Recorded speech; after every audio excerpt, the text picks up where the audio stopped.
je déclare la séance ouverte. Je vous remercie de la présence de chacun de vous.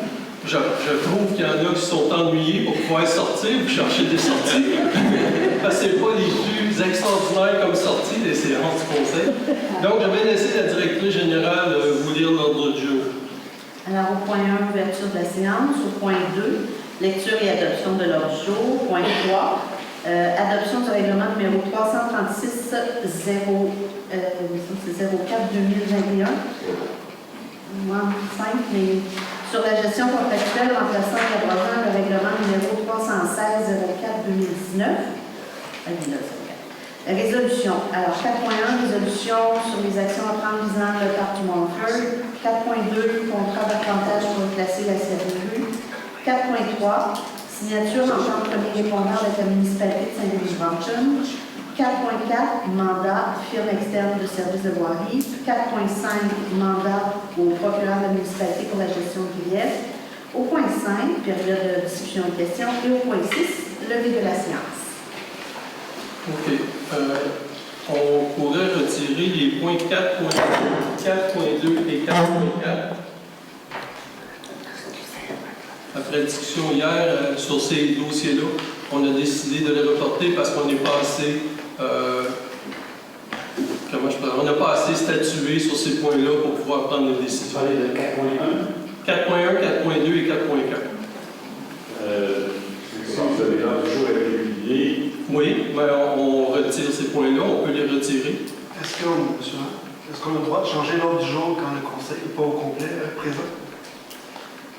Bien, étant donné que c'est pour, on ne rajoute pas des points, on les peut pas en enlève. rajouter. Moi, je pensais que c'était tout change. Je penserais pas. C'est vraiment, on ne peut pas rajouter d'autres points s'il manque une personne.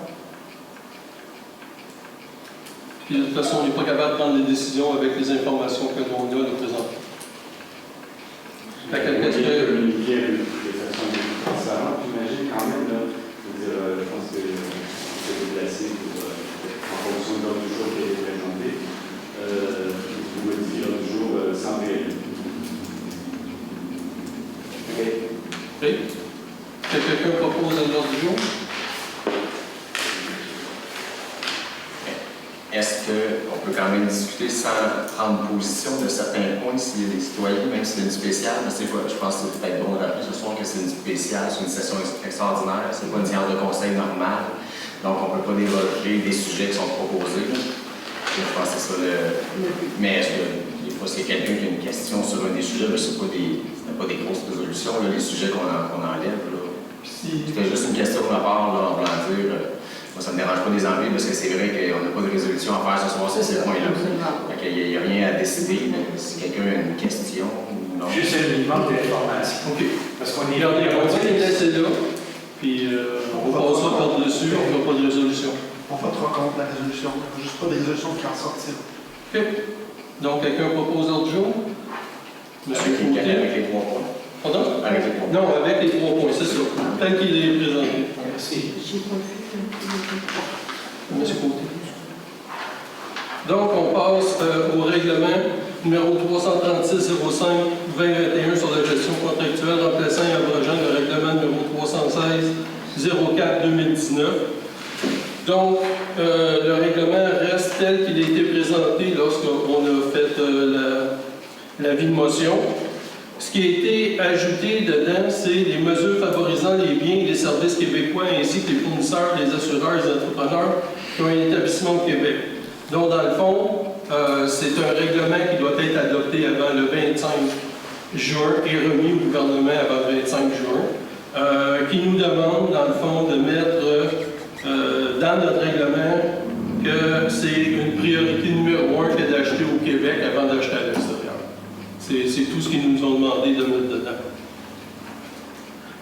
Puis il y a d'autres choses qu'on voulait modifier, mais après la discussion hier, il y a eu d'autres choses qui sont arrivées. Fait qu'on s'est dit, est-ce qu'on peut faire un avis de motion le 5 juillet pour en rediscuter comme il faut pour l'adopter au mois d'août. Donc, est-ce que quelqu'un veut adopter le règlement aujourd'hui? Je demanderai le vote. Monsieur, pardon? Je demanderai le vote. OK. Quels sont ceux qui sont pour adopter le règlement tel quel aujourd'hui.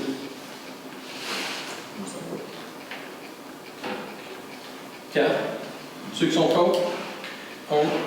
Ça, moi, je veux juste mentionner ma position. Je suis content qu'on en reparle au prochain mois de son avis de motion, mais je trouve ça difficilement acceptable qu'on n'ait pas réussi avec toutes les communications que j'avais faites en plénière et par courriel, qu'on ne soit pas venu avec une proposition aujourd'hui qui était assez simple et claire. Mais je serais content de la refaire au mois de juillet prochain, c'est pour ça que je vote contre aujourd'hui. Non, mais on était prêt à en discuter hier, puis on est arrivé avec d'autres points, tu n'étais pas là pour en discuter, fait qu'on ne pouvait pas dire on prend une décision pour ou contre. On va leur prendre au mois de. Il faut que ça soit adopté pour demain. C'est Oui, ça doit être. Il faut que ça soit seulement adopté pour cette année. Commencer à être là. C'est ça. Monsieur Côté. Ben, t'as dit c'est un vote. Moi. Ah, mais c'est Monsieur Côté qui l'avait fait. Donc, là, je comprends ton parce que là, ça a changé. Donc, 4.1, résolution sur les actions à prendre visant le parc du Mont-Offord. Juste un instant.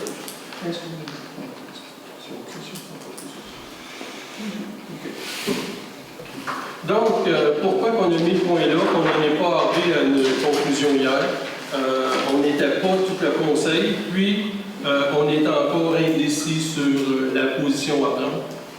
Le parc du Mont-Offord, ce qu'ils ont proposé au début, puis là, je ne veux pas rentrer dans tous les détails non plus, il va y avoir des consultations publiques sur le projet par la CEPAC.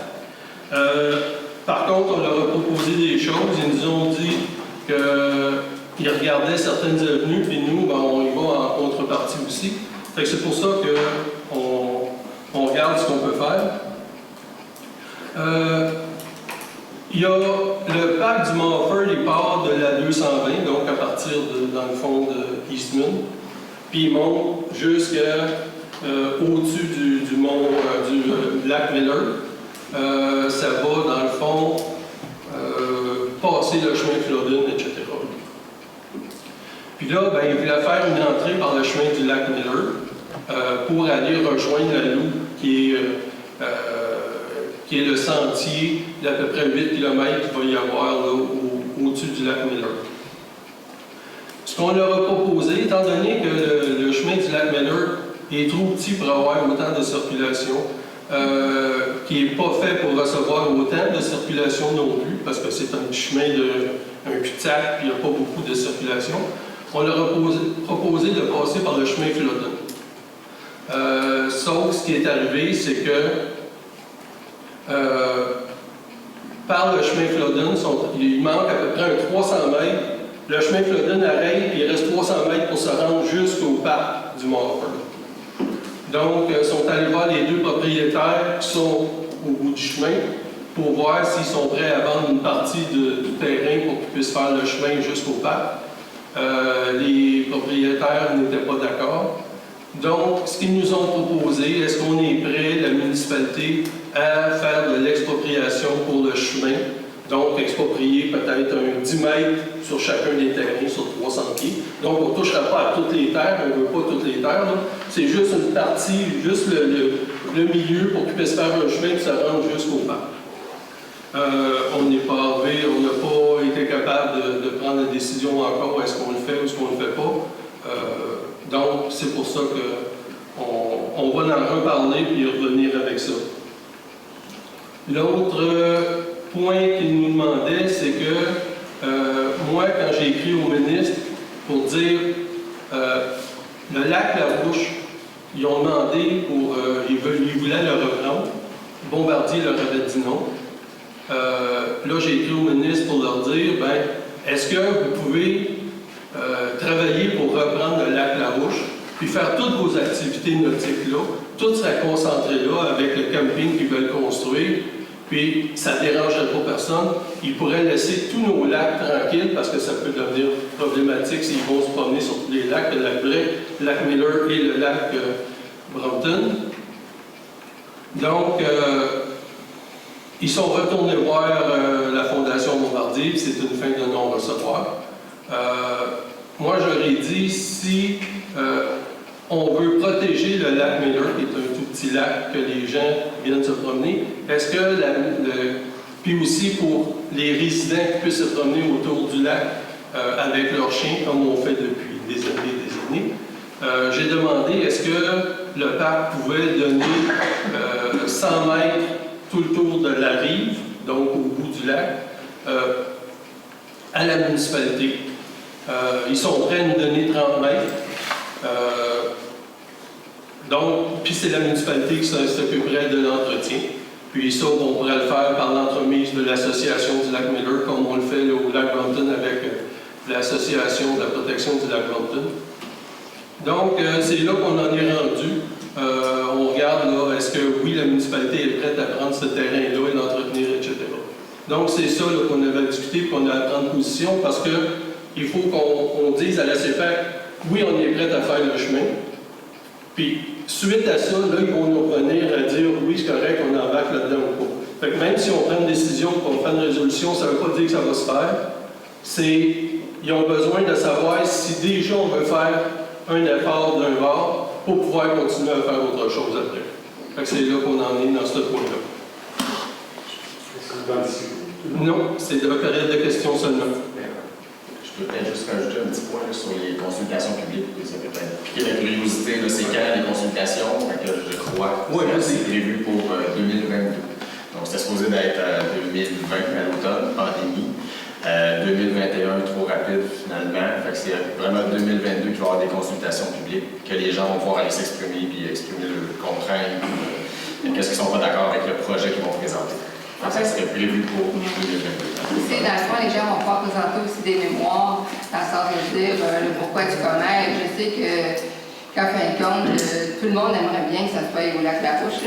On va être honnête. Il n'y a pas personne alentour des lacs qui n'aimerait pas mieux que ça soit au lac Larouche. C'est sûr que les gens privilégiés. Donc, dans nos mémoires, au lac Miller, on va travailler fort justement que notre mémoire puisse dire non, allez donc au lac Larouche, ça serait tellement plus facile. Ça va être éparpillé partout. On va faire une grosse circulation aussi à l'intérieur de la municipalité. Donc, c'est des gros développements qui s'en viennent. C'est sûr que ça ne sera pas l'année prochaine, mais ça va prendre peut-être encore 5 ans, mais ça va changer aussi le camping, etc. Il y aura deux consultations. Une à titre informatif, puis ensuite pour se préparer pour faire des mémoires. Juste une autre consultation pour que les citoyens pourront réfléchir au projet présenté, parce qu'on ne peut pas y aller un peu pour point comme ça tout le temps. Puis il y aura une autre consultation pour déposer des mémoires, des associations, des groupes de citoyens, tout ça. Ça va être vraiment un juge qui va regarder nos mémoires, qui va prendre des décisions en fonction de nos recommandations. Période de questions, madame, je vais vous répondre, ça va faire plaisir. Donc, on passe au point 4.2. Oui. Moi, je me trompe, hier, il n'y a pas été question aussi que la CEPAC devait faire une vérification si au bout du Florent, c'était pas trop marécageux, si on fait des choses. On n'était pas sûr de ça. Bien, ça, ils sont en train de le faire sur leur côté. Ils attendent notre réponse pour l'expropriation. Mais ils voudraient qu'on mette leur stationnement sur le terrain d'un des deux propriétaires qui sont là. Moi, je préfère leur donner le chemin, puis qu'eux autres fassent leur stationnement dans leur parc. Je pense que Racine a déjà donné assez de terrain à la CEPAC. Je pense qu'ils sont capables de prendre ces 1200 pieds carrés, là. Je pense qu'ils sont capables de le prendre dans le parc. Ça, on n'enlèvera pas encore du terrain à nos propriétaires là, qui sont là. Donc, le point 4.2, contrat d'arpentage pour remplacer l'assiette des rues. Il y a des chemins, surtout alentour des lacs, qui, l'arpentage n'est pas vraiment bien situé. Autrement dit, l'arpentage pour la rue s'en va droit, mais la rue est soit de côté ou même, je regarde sur ma rue, il y a une maison qui est dans le chemin. Fait que, Elle est dans la rue. Elle est dans la rue. Fait que si elle veut vendre sa maison, ben elle a un problème parce que sa maison est dans la rue. Fait qu'on veut replacer tout ça. La direction générale a eu des contacts pour avoir un contrat. Sauf qu'ils nous sont revenus hier puis dire ben OK, on ne peut pas vous donner de prix global. On voudrait savoir vraiment tous les points qui sont à replacer. Puis avec ça, on va vous faire un prix vraiment ciblé sur les choses que vous voulez changer. Fait que, donc, ça va être reporté peut-être au mois d'août, le temps qu'on puisse donner tout ça à l'arpenteur et qu'il nous revienne avec des prix. On tombe au point 4.3, signature d'entente des premiers répondants. Oui. On vient demander à 2 arpenteurs aussi. Oui, on va demander à 2, là, mais il faut qu'il y ait ces informations-là pour nous donner des prix. Le point 4.3, c'est la signature de l'entente des premiers répondants avec la municipalité de Saint-Denis-de-Brompton.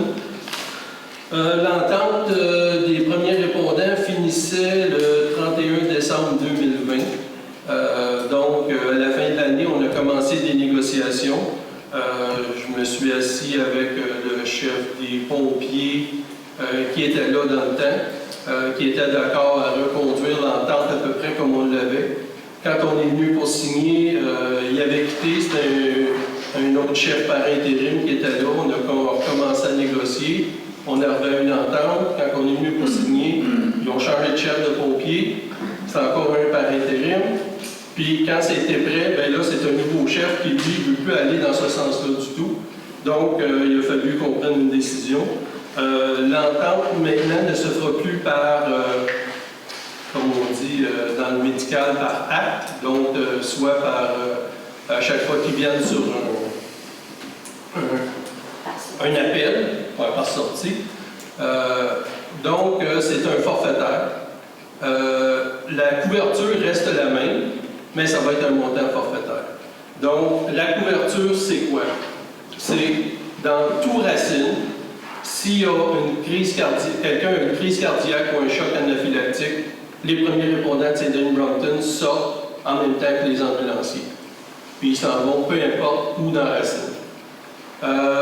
Si c'est une urgence moins grande, donc les codes 2 et 3, parce que les autres c'était 0,1, donc les codes 2 et 3, les premiers répondants de Saint-Denis sont appelés. Si l'ambulance de Valcourt est disponible, c'est l'ambulance qui va sur l'appel. Par contre, si l'ambulance n'est pas disponible parce qu'elle est partie sur un autre appel ou est à l'hôpital, ben c'est les premiers répondants qui vont sur l'appel partout dans Racine.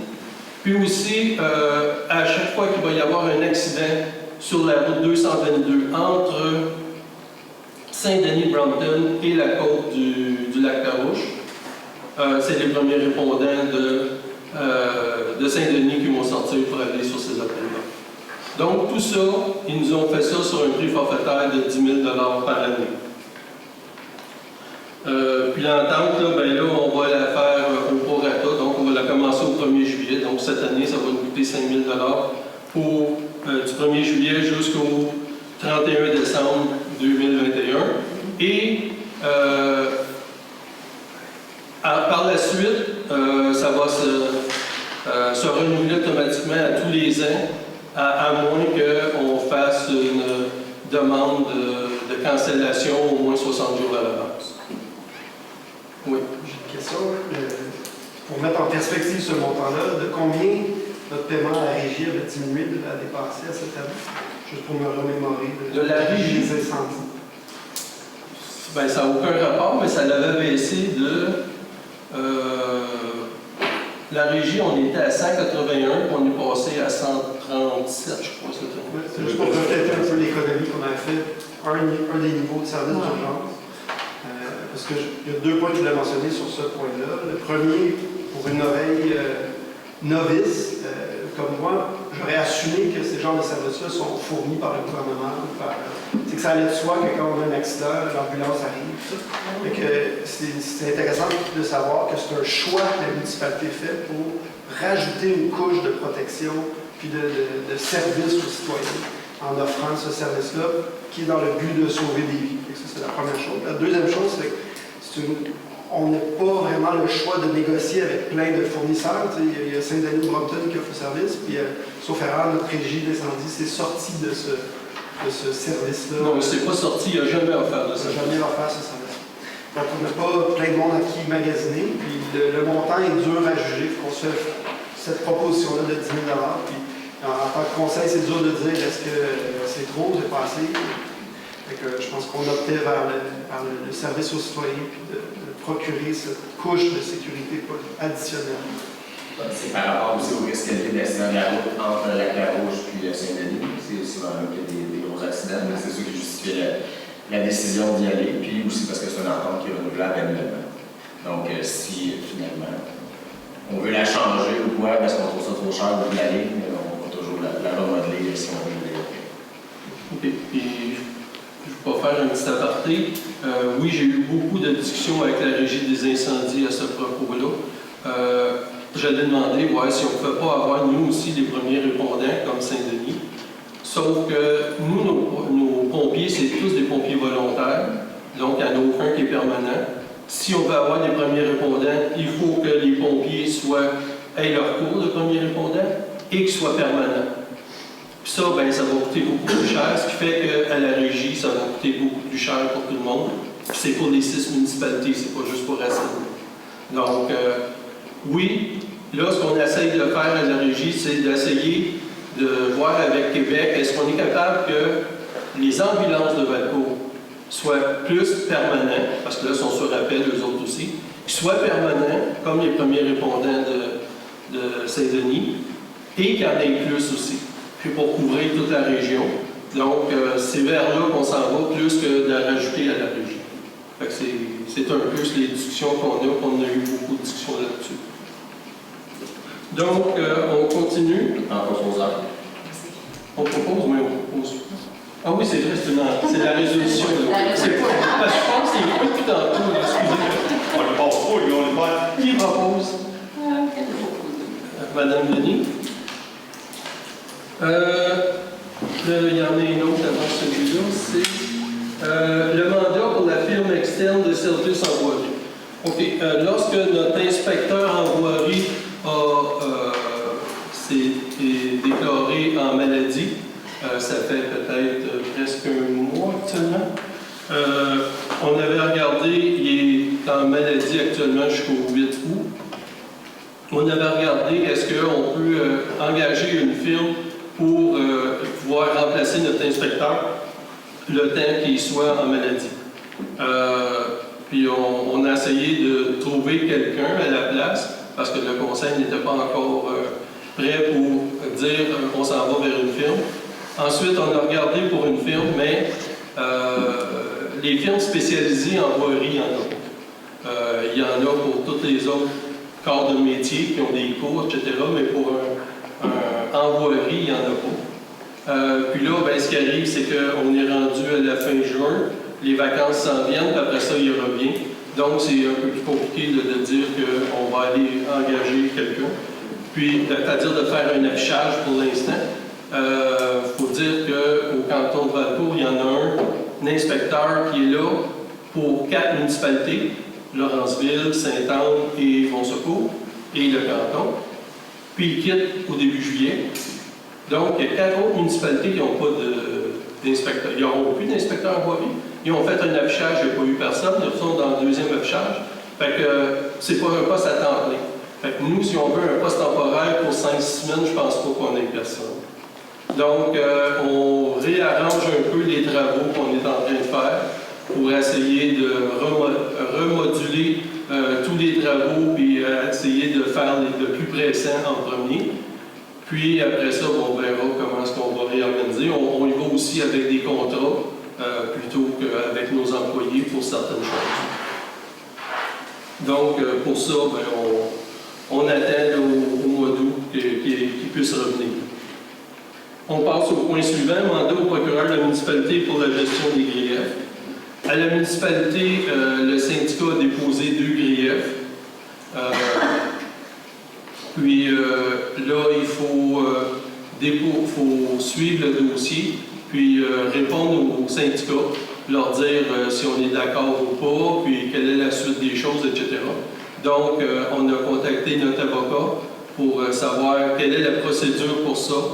Puis, donc, on va demander à Dave qu'il puisse écrire la lettre pour répondre aux syndicats, puis demander certaines autres informations, puis après ça, on verra pour la suite des choses. Donc, est-ce que quelqu'un propose que oui? Est-ce que vous avez écrit la résolution comme telle? Je veux savoir comme l'envergure de la résolution qu'on vote ce soir. Est-ce que c'est C'est seulement pour la lettre. Puis on va répondre aux syndicats.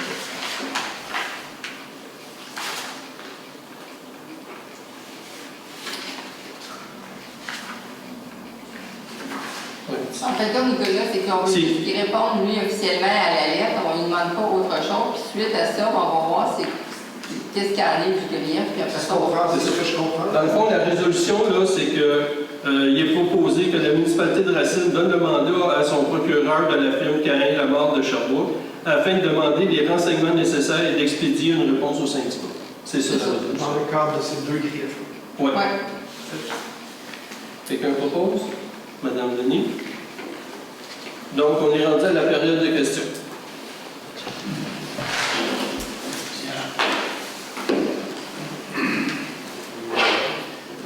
Michel Bergeron, président du chemin Claudine. Vous parliez tout à l'heure que deux résidents avaient été approchés par les gens du parc. Il s'agit de moi-même et de mon voisin immédiat à Réal. Donc, nous sommes une propriété au bout du Claudine. Nos propriétés donnent directement sur le parc du Mont-Enfant. Dans les deux cas, nous avons refusé les demandes d'acquisition qui nous ont été faites. Et lors de la deuxième discussion qu'il y a eu avec Réal, tu permets que je cite, ils ont spécifié leurs besoins qui était la création d'un stationnement de 70 au bout, en partie sur la terre de Réal et en partie sur les terres du parc, mais donc au bout du flot.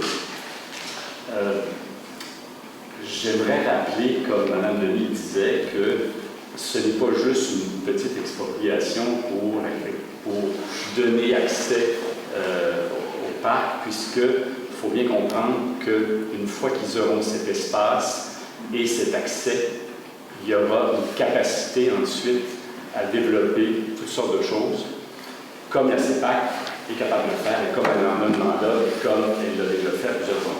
Si je me réfère à ce qu'ils ont fait au Mont-Mégantic, on voit aujourd'hui ce que ça donne. Le stationnement déborde, c'est un immense stationnement et ça déborde tous les week-ends. Et en plus, évidemment, ce qui pourrait arriver, c'est qu'aujourd'hui, on ne sait pas quels sont les usages qui seront permis dans cet espace de parc-là. Usages qui sont à définir. Et c'est dommage qu'on n'ait pas eu d'audience publique avant pour bien les comprendre, mais ils sont déjà en train de faire des tests de terrain pour faire des pistes de vélo de montagne, des pistes de vélo. Qu'est-ce qui les empêchera ensuite de faire de l'hébergement, comme ils ont fait justement à travers toute la montagne du mont Mégantic? Hébergement, je veux dire, ça devient quelque chose d'assez big, avec un grand potentiel. Ils en ont les moyens financiers, ils en ont. Voilà. Fait que le jour où on ouvre cette brèche au bout du Flodden, il faut comprendre que ça aura des impacts, pas juste de stationner 2-3 voitures la fin de semaine avec des marcheurs, avec une gourde puis un petit sandwich pour la journée. Le potentiel est beaucoup plus grand que ça et il faut en être conscient.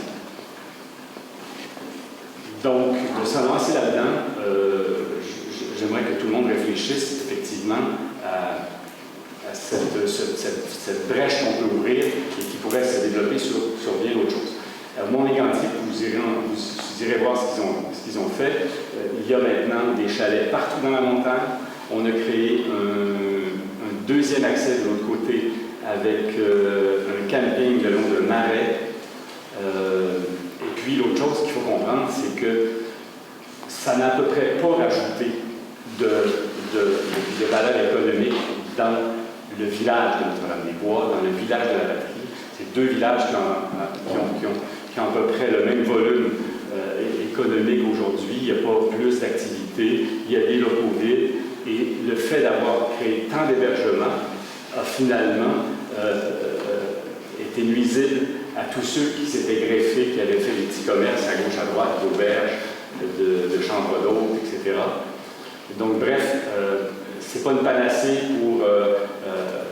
pour un développement économique qui va servir à tout le monde. Je pense qu'il y a un guichet unique, là, puis ils vont s'arranger pour que ça lui serve d'abord. Voilà. Donc, évidemment, en tant que propriétaire, pense que nous, on s'est senti affecté par ça, et donc c'est pour ça qu'on refuse cette propriété. On l'a depuis une vingtaine d'années chacun. Si on est au bout d'un cul-de-sac, c'est une action volontaire. On n'est pas arrivé là par erreur. Donc, on est bien content d'y être. Je construis actuellement une maison. Je suis en train de construire là. Donc, il est clair que pour nous, on a envie d'y être et de continuer de profiter de ce lieu. L'autre chose, c'est évidemment tout l'impact que ça aura sur le rang Flodden, parce que potentiel de 60 voitures dans le stationnement, comme je vous disais, donc de Mégantic, qui a un potentiel qui m'en fait plus d'une centaine de voitures. Ça déborde sur plus d'1 kilomètre tous les week-ends, puis il y a quelqu'un qui loue sa terre à côté pour en mettre d'autres. Donc, c'est pas juste potentiellement 60 voitures un samedi après-midi. Ça a un risque d'être beaucoup plus impactant que ça. Puis dernièrement, la dernière chose que j'aimerais dire, c'est que l'espace derrière le parc, c'est quand même un lieu avec une écologie particulière. Il y a un EFE dans ce lieu-là. Il y a des plantes rares. Un écosystème forestier exceptionnel qui est juste dans la pente plus bas. Et donc, il y a quand même une grande valeur écologique à ce lieu-là.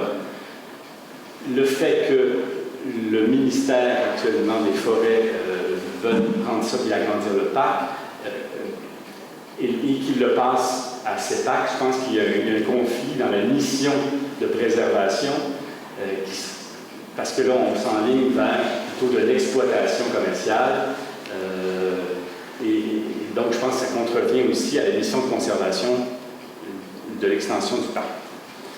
Donc, pour toutes ces raisons, je m'y oppose et je vais même m'engager à trouver d'autres opposants également à ce projet.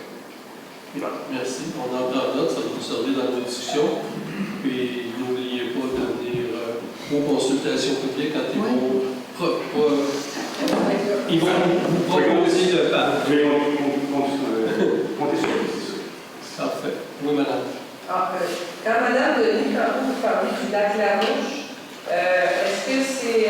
et que vous avez parlé aussi d'une fin de non-recevoir de Bombardier, est-ce que c'est la même place, ça? Hein? Oui. OK, donc s'il y a déjà une fin de recevoir de Bombardier, Bombardier ici c'est comme Netflix, là, est-ce que c'est dire que c'est une bataille déjà perdue, qu'on va déjà venir, on s'en vient déjà sur la rampe de Dune, au lac Lévin? C'est-à-dire que quand on dit une fin de recevoir, au début, quand ils ont commencé à acquérir des terrains, ils faisaient de gré à gré ou ils faisaient quelques petites expropriations. En 2000, la CEPAC, je parle. Non, c'est pas la CEPAC, c'est le ministère des Parcs et des Fonds des Forêts. Parce qu'une fois qu'ils vont avoir tous les terrains, ils vont les vendre à la CEPAC. Puis là, ils ont commencé à acquérir des terrains, puis ils ont demandé à Bombardier, puis Bombardier en 2016, la Fondation Bombardier a dit non, on ne veut pas vendre le terrain. Ils ont vendu alentour, mais le lac, ils veulent le garder pour des tests, parce que s'ils ne peuvent pas faire ça, ils sont obligés de déménager, puis qu'il n'y aura plus de BRP ici à Valcourt, puis l'économie va tomber. C'est les réactions qu'il y a eu à Québec. Donc, c'est pour ça que c'était arrêté. Moi, j'ai demandé de reconsidérer la chose. Ils sont retournés, mais maintenant, ils ne font plus d'expropriation, ils ne font que du gré à gré. Si le propriétaire d'un terrain ne veut pas vendre, parce qu'il y a encore beaucoup de terrains qui sont en train de regarder, mais si le propriétaire ne veut pas vendre, ils ne font pas d'expropriation. Fait que quand Bombardier leur a dit non, ils ont dit c'est correct, il faut qu'on regarde autre chose. Fait que c'est pour ça qu'on continue, mais ça ne nous empêche pas, comme citoyens, à Racine puis aux alentours, de dire qu'il faut mettre de la pression pour que le lac Larouche soit pris en considération dans le parc, parce que le lac est en plein milieu de l'agrandissement du parc, puis toutes les activités nautiques pourraient toutes être faites à la même place. ça serait l'idéal. Mais là, c'est là qu'on en est rendu. Moi, j'ai des discussions avec Québec régulièrement, mais c'est là qu'on en est rendu. Oui, M. Thibault. Je suis Jean-Pierre de Banque Place et Villarreal.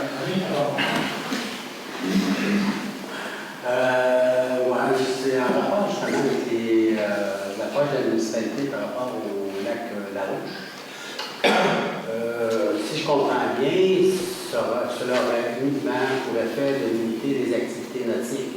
C'est donc dire que toutes les autres activités se tiendraient quand même autour des différents autres lacs. Ce que j'ai demandé au ministre, c'est de dire essayer d'acquérir, parce qu'acquérir, ça se dit mal, essayer d'acquérir le lac Larouche pour faire vos activités et laisser tranquille nos autres lacs. C'est ce qu'ils ont essayé de faire. Ça n'a pas fonctionné, donc les activités continuent aux abords des autres lacs. C'est ça qu'on essaie de voir ce qu'on peut faire pour empêcher ça. Donc, votre quête, c'est d'aller plus loin que juste les activités nautiques. C'est l'ensemble. Oui, l'ensemble. Oui, l'ensemble. Laissez tranquille nos lacs, parce que nos lacs sont pas gros et sont fragiles. On voit ce qui se passe au lac Mountain, là, c'est un gros lac. Mais ça a été, dans le fond, un souhait de notre part, de la municipalité, ça a été une suggestion au gestionnaire de la CEPAC. On n'a jamais eu la confirmation de dire si on avait le lac Larouche, on laisserait tranquille les autres lacs. Ça n'a jamais été dit. Non. C'est pour dire que le projet avance, puis ce que je trouve déplorable en ce moment, c'est que les audiences publiques sont retardées. Pendant ce temps-là, le projet avance. Ils vont-tu vraiment revenir en arrière? C'est pour ça que même des fois, on a des discussions. Confidentiel, mais je pense que c'est important que les citoyens soient informés de qu'est-ce qui s'en vient. Puis on trouve ça plate que les consultations publiques sont toujours repoussées. Parce que pendant ce temps, les projets avancent. C'est un beau projet, ça pour dire, moi, c'est un beau projet. Par contre, il y a des choses que c'est sûr que ça dérange certains coins de la municipalité. Je peux juste ajouter que moi, je suis Lac Miller, puis depuis le début, on a des petites conférences une fois par année ou deux fois par année, là, avec, soit comme conseillère ou soit comme compte, toutes les associations de lac ont eu quand même des discussions avec le parc du Mont-Feu, tu sais. Puis en général, il n'y a personne qui est content de ce qui se passe là. Lac Montjoie n'est pas content, Lac Miller n'est pas content. Chez vous, le monde n'est pas content. Je pense pas non plus que j'englobe. Il n'y a personne qui est content de ça. Fait que c'est sûr que pour nous, puis même je pense que pour la CEPAC, que ça soit tout au lac Larouche, là, ça ferait plaisir à tout le monde. Fait que je pense que c'est pas de se battre entre nous, je pense que c'est de se battre pour de dire hey, allez-y à votre place, appliquez chez nous la paix. C'est pas. C'est ça qu'il faut faire. Là. Mais si vous dites que le projet avance, est-ce qu'il y a un moyen de se mobiliser avant les dates officielles de... Ça, c'est bien difficile, parce qu'on dit toujours que c'est confidentiel. Moi, personnellement, les gens de mon association, je les ai mis au courant. Laissons faire le confidentiel, on va se parler entre nous. C'est ça notre difficulté aussi, là, tu sais. Moi, j'ai pas le droit d'en parler, puis j'en parlerai pas. C'est ça. C'est ça, mais en tant que conseiller et en tant que citoyen, c'est sûr qu'on a toutes des contraintes. Des fois, j'essaie de poser des questions. Comment vous voyez ça? Ça va être lors des audiences publiques. Vous allez pouvoir aller vous exprimer. C'est toujours sur les audiences publiques. C'est là que les gens vont pouvoir s'exprimer. Puis, c'est un petit peu ça. Fait qu'ils ont jamais ouvert la porte à dire s'ils veulent nous parler. Voir le projet en fonction des audiences publiques, ça serait bien, mais là, il avance tellement de pions que rendu aux audiences publiques, on a l'impression que tout peut être décidé. C'est-à-dire que la façon que ça fonctionne, les audiences publiques, c'est qu'ils vont vous présenter le projet. Pour le présenter, il faut qu'ils le préparent. C'est ça qu'ils sont en train de faire. Donc, quand il va être préparé, ils vont le présenter. Là, les gens vont pouvoir donner tous leurs commentaires. Là, ils peuvent le modifier. C'est un peu comme quand nous, on fait notre avis de motion sur des règlements. Les gens donnent leurs commentaires, on en tient compte ou pas. Puis après ça, on présente le résultat final, c'est ce qu'ils vont faire. Puis lorsqu'ils vont faire le résultat final, bien, les gens vont pouvoir donner des mémoires qui vont être regardées à Québec. Moi, je pense que je peux dire aussi que quand les gens ne sont pas d'accord et viennent manifester, le monde au gouvernement ne va pas faire ça. Si s'il y a une partie de la population qui se mobilise, ben, il va venir à un moment donné que ça va peut-être avoir un effet positif. On dirait que c'est un peu bouillir la mobilisation. Ah oui, monsieur, pour de Vous avez un député aussi, hein? Oui. Oui, on a Votre tout député, au courant. là, n'oubliez pas là-dedans, hein?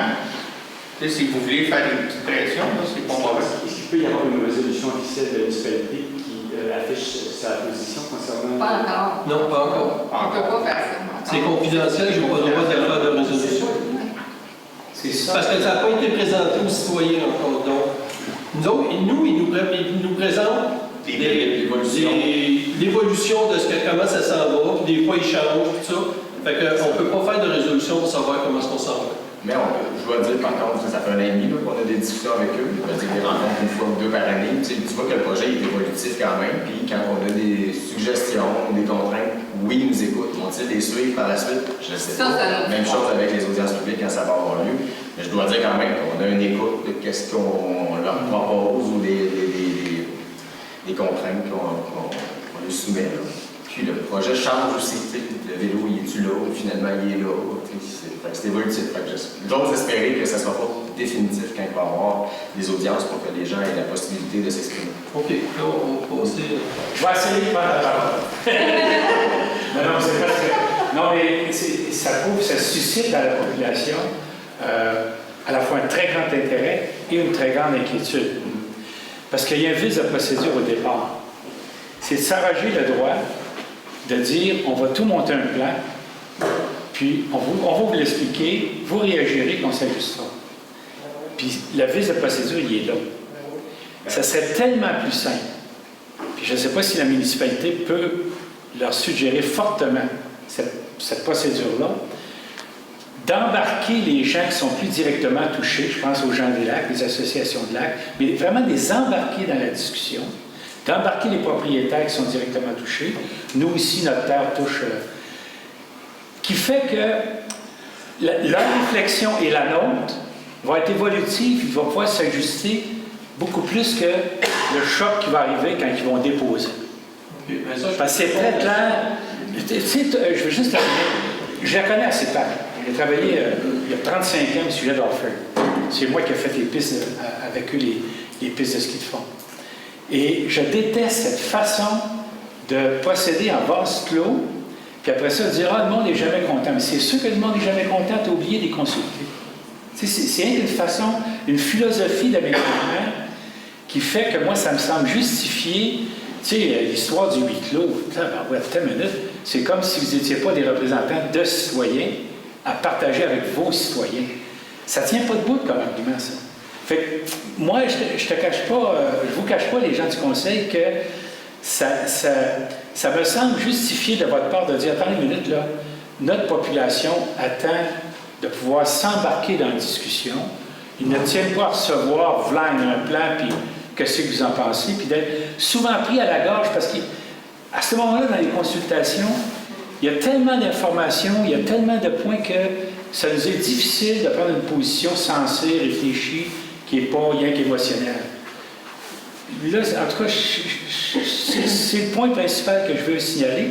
Le deuxième, je n'en reviens pas que la CEPAC puisse penser ne pas tenir compte de la capacité de charge d'un lac comme le lac Miller, d'un lac comme le Brompton.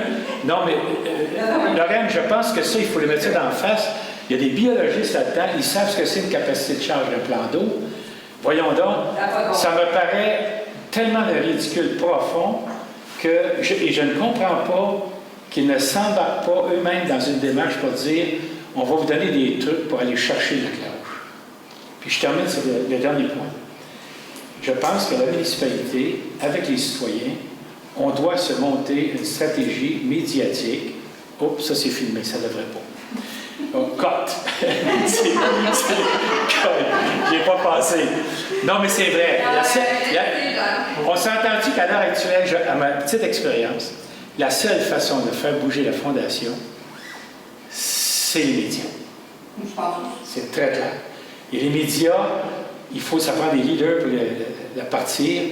Je pense que ça ne peut pas être que des individus citoyens. Ça peut être un organisme comme la municipalité. C'est la demande que je vous fais. Bien, je peux te répondre pour certaines affaires. Nous, comme maire, on est plusieurs, mais tous les maires qui sont concernés dans l'agrandissement. On a des réunions régulières avec la CEPAC et le ministère des Parcs pour voir l'évolution. La CEPAC et le parc sont venus rencontrer toutes les associations de lac, leur ont présenté le projet. Donc, les associations sont au courant. Donc, c'est pas toujours en vase clos, mais ils sont au courant pour leur section, comment est-ce que ça fonctionne, que c'est quoi. Fait que, oui, c'est moitié-moitié, mais ils ne nous donnent pas les présentations qu'on reçoit, on les a pas, donc on ne peut pas vous les présenter. Puis je ne veux pas dire des phrases puis dire ce qu'il y en est quand je peux me tromper sur certaines choses. Fait que j'aime mieux ne pas rien dire dans ce cas-là. Je risque pas de me tromper. Oui, il y avait là et là. Louise Paradis, résidente au Lac-Bré, donc concernée par l'agrandissement du parc.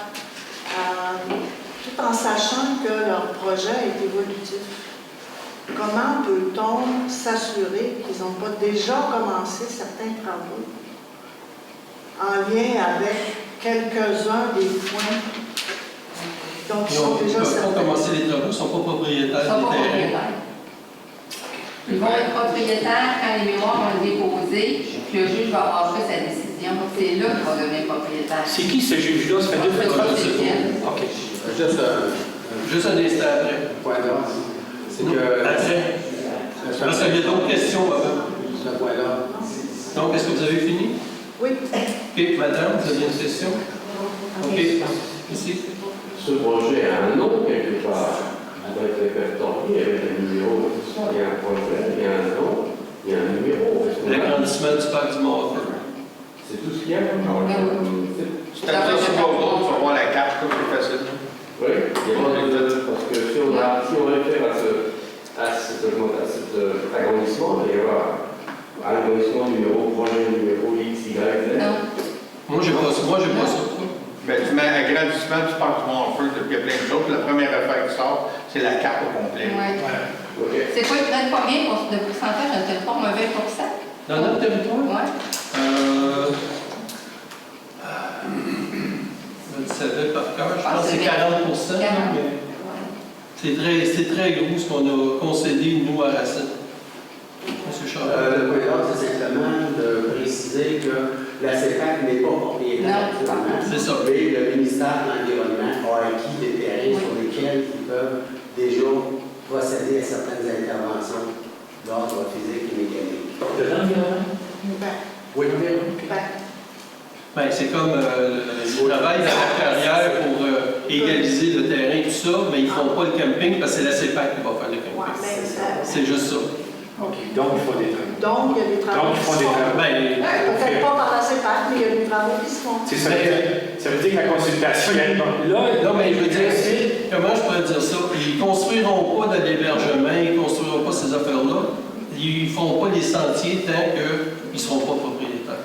C'est ça que je veux dire. Donc, juste pour préciser, parce que j'ai posé déjà la question à CEPAC, c'est que le ministère acquiert des terrains et il les fait gérer par la CEPAC qui fait ses rapports au ministère de l'Environnement.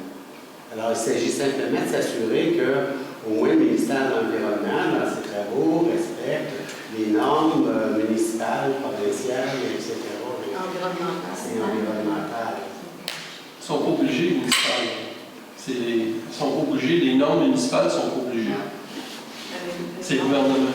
Donc, ils peuvent être en dissonance avec les normes municipales? En autant qu'ils respectent leurs normes environnementales québécoises. Oui? L'agrandissement du parc dans la municipalité, en bonne partie, se fait dans la vallée du Ruisseau-Golf, donc entre le lac Larouche vers Kingsbury. Donc, peux-tu répéter ça? Je dis qu'une grande partie de cet agrandissement du parc se fait dans la vallée du Ruisseau-Golf. Ben, il part de 220. Oui, mais bon, dans notre municipalité, je parle. Oui, dans notre municipalité, Dans notre municipalité, on part d'un territoire important, je pense que c'est à partir du lac Larouche, en montant vers le nord, vers Kingsbury. Oui. Ça, c'est une vallée. C'est le bassin versant de la rivière au Saumon, qui fait à peu près 3-4 km de large sur à peu près 15-16 km de long.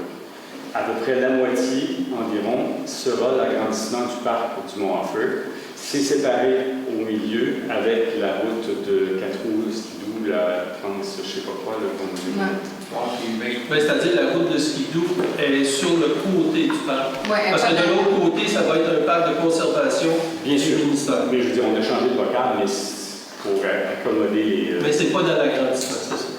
C'est pas dans l'agrandissement, mais bon. Voilà, ça demeure une réserve phonique de l'autre côté. Oui, voilà. Parce que l'idée, juste pour faire un petit aparté, c'est que moi je suis là-dedans, je suis président du club motorail, ceux qui ne savent pas, c'est qu'à un moment donné, j'ai eu une réunion à la CEPAC, ça fait longtemps. J'ai dit, moi, vous allez m'expliquer quelque chose. On a un chemin qui est là, qu'on passait les camions là-dessus pour faire l'exploitation forestière il y a 10-15 ans. Puis là, parce que ça va devenir un parc, on va couper des arbres plus loin pour en faire un sentier. Vous me dites, c'est écologique, on comprend pas. Ils sont arrivés avec la solution d'arrêter le parc à la route que vous dites, au sentier, de faire ça sur réserve. C'est ça qui est l'idée. Donc, à partir de à peu près de la route de Skidoo dont on parle, vers le nord, c'était Placement Bombardier qui était propriétaire de la majeure partie du fonds jusqu'à la municipalité de Kingsbury. Là, ces terres-là viennent d'être cédées à Conservation de la Nature Canada. Donc, l'ensemble de ces territoires-là, qui doivent représenter, j'imagine, des centaines d'hectares, au moins une portion à peu près équivalente à celle du bas, j'ai l'impression. Non, je sais pas. Bon, oui, ce serait intéressant de réfléchir ce projet-là sur une unité complète, en tout cas, puisque c'est un vrai corridor naturel aussi. Je pense qu'en termes d'écologie, je reviens avec ce mot-là, il y a une cohérence, une intelligence là-dedans. Puis le ministère, la CEPAC, si j'ai bien compris, serait peut-être intéressé aussi à vouloir la gérer, ou du moins en offrir des services, des usages. Puis l'autre chose, c'est que ça donnerait un accès au nord par Kingsbury, puis au sud par le lac La Bouche. Il y aurait une vraie, il y a deux réseaux routiers qui existent déjà, qui sont deux accès nord-sud. Alors, quand on dit qu'il faut absolument traverser au milieu vers chez nous, je dis que, bon, il y a peut-être d'autres choses, d'autres chemins qui sont déjà des chemins officiels, qu'on n'aurait pas à... Puis je pense que, je pense que... On peut mettre tout ce monde ensemble. Bien, c'est toutes des choses qu'on regarde.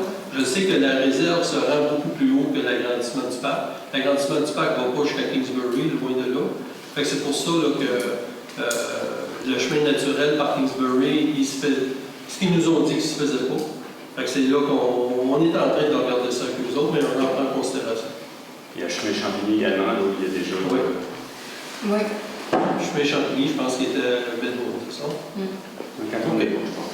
Le chemin du lac aussi, oui. On va y aller. Dernière question, là, parce que le temps minutes est passé. Simplement, j'aimerais si vous avez la possibilité de faire en sorte qu'on puisse avoir un plan de développement à long terme, qu'on sache, parce que ça me semble être un dénominateur commun qu'on a l'ensemble des gens qui sont ici par rapport à ce qui peut se passer maintenant, oui, qui ont l'amabilité et la gentillesse de nous présenter, mais ils ne nous présentent jamais ce qui va arriver dans 10 ans ou dans 20 ans. Ah, non, c'est pas ceux qui le savent, les autres non plus. Mais habituellement, ils sont capables de faire des plans quinquennaux, puis ils sont capables de faire des plans à plus long terme. Oui, mais ça, ils vont présenter ça dans les consultations publiques.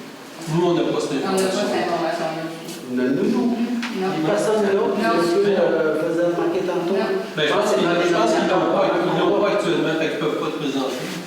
Mais ça va être dans les consultations publiques, jamais je croirais. Sinon, OK, le 30 minutes est passé. J'avais juste un commentaire, c'est de vous remercier pour votre décision par rapport au premier répondant de Saint-Denis, pour avoir déjà eu un accident.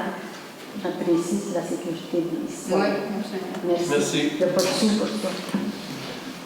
Donc, on est rendu à la levée de l'Assemblée. Quelqu'un propose? Monsieur les auteurs. Donc, merci beaucoup tout le monde. Merci.